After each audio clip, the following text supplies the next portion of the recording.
Money doesn't grow on trees. As we are told as children, usually, when asking for more. Money doesn't grow on trees, they said. And they are right, it doesn't. Or so we thought. It can't have escaped many people's attention that money is literally flowing like water at the moment.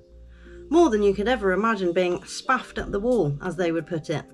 They being the elected charlatans at the helm. Amounts we can hardly fathom. I'll list a few for you for context, for some items they just wrote off and spent in the last 2 years. The NHS debt wiped as at April 2020, £13.4 billion they say. PPE that wasn't used or up to standard, £9 billion. Coronavirus support fraud, £4.3 billion. Bounce back loans they don't expect to be paid back, £17.5 billion. Eye-watering figures, aren't they? And only a handful that I could recall seeing from the last 2 years, although this type of thing goes back further and covers far more than I could ever be aware of. The NHS debt being wiped is the interesting one for me. The others were completely set up in an instant to be an instant withdrawal system, as if they turned the government into an ATM for themselves and friends. Years ago, with the introduction of PFI in 1997, the Private Finance Initiatives, we changed the way the NHS operated. People purchased buildings and then rented them back to the NHS, ensuring a constant flow of money into someone else's pockets. Turns out some notable people purchased some, using offshore accounts so that they didn't have to pay tax on any of that rental income, and could very slowly bleed the service dry with high rents and terms.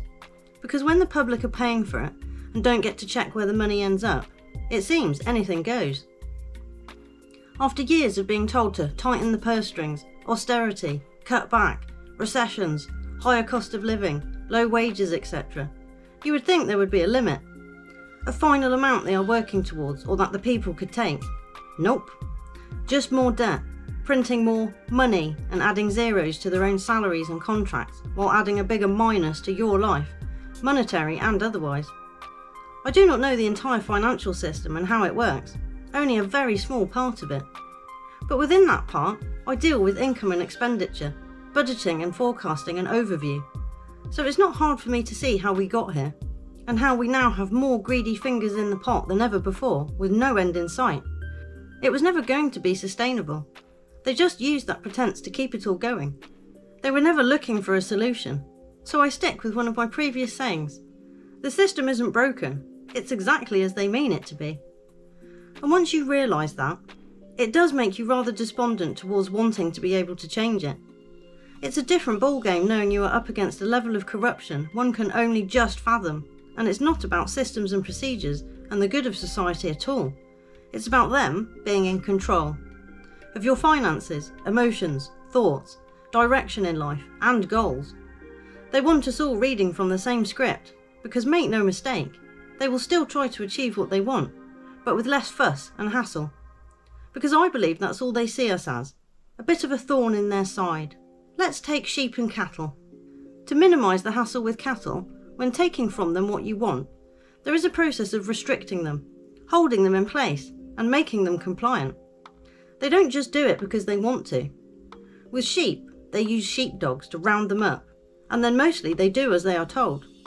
So, these animals fall in line because that is what they are being encouraged to do.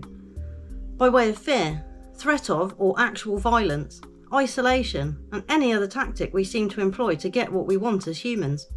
Even doing all the above to other humans. But for what purpose?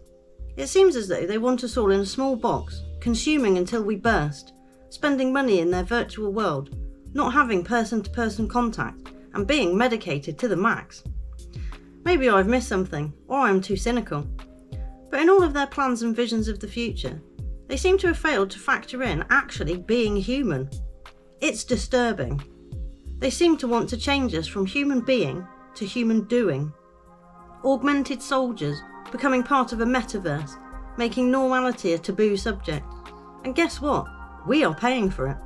Penny by penny, pound by pound. We pay for our own enslavement and to be in debt. Quite ironic, really. Or not really. There is no free ride, as my grandpa used to say. So in one way or another, you pay. Either with actual money or time, or emotions. They take something from you in order to then give it back. But what do you do when there is little or no return for what you put in? Or you no longer require what they offer in exchange for your time and money? Well, here we are. So now we really need to think about it and decide. What do we actually want for the future? Do we want to see our old system crumble as they have intended and be morphed into a sterile, monitored, points-based validation system, where nothing is personal and you are not allowed to be an individual? Only group mentality will be authorised. I will cover that in a bit more depth on another article called The Hive.